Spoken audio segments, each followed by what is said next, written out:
gente segue falando sobre a prisão domiciliar de Bolsonaro porque a repórter Edilene Lopes apurou que a medida pode dificultar a negociação com os Estados Unidos.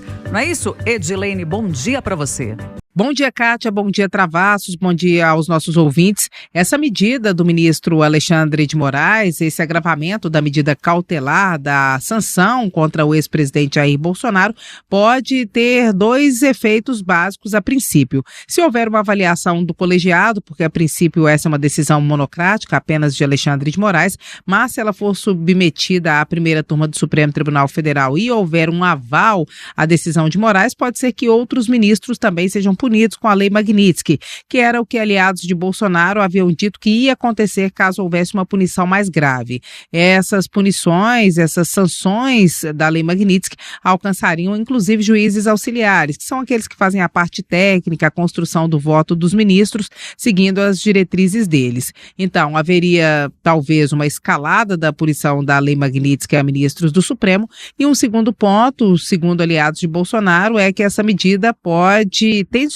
novamente a relação entre Donald Trump e o Brasil. Significaria que esse diálogo que vem sendo aberto ao longo dos últimos dias, com uma ligação prevista ainda para esta semana, talvez nesta terça-feira, entre o ministro da Fazenda, Fernando Haddad, e o secretário do Tesouro americano, Scott Bessent, que essas ações elas poderiam ser impactadas por essa decisão do STF. E até um próprio diálogo entre o presidente Lula e o presidente americano Donald Trump, uma ligação que também estaria prevista para os próximos dias. Esses seriam os principais impactos em relação a essa medida contra Jair Bolsonaro. Vamos lembrar que, além de agora ter sido decretada a prisão domiciliar, ele está proibido de usar o próprio celular e o de terceiros. O celular dele, inclusive, foi apreendido e Bolsonaro não pode receber visitas. Está como se estivesse num presídio mesmo, só que dentro de casa.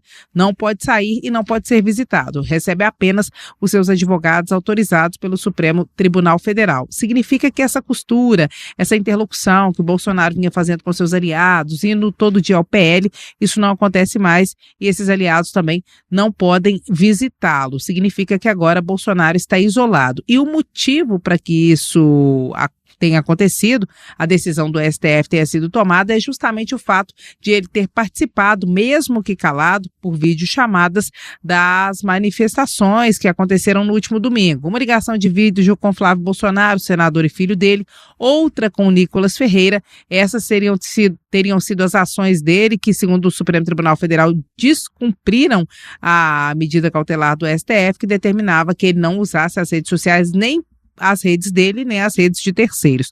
Por esse descumprimento, ele acabou sendo punido, segundo o Supremo Tribunal Federal, agora com a prisão domiciliar. O próximo passo seria uma prisão preventiva, ou seja, Bolsonaro iria para uma unidade prisional se descumprir novamente a medida. Isso pode acontecer, e isso antes do julgamento dele, que está previsto para meados do mês de setembro.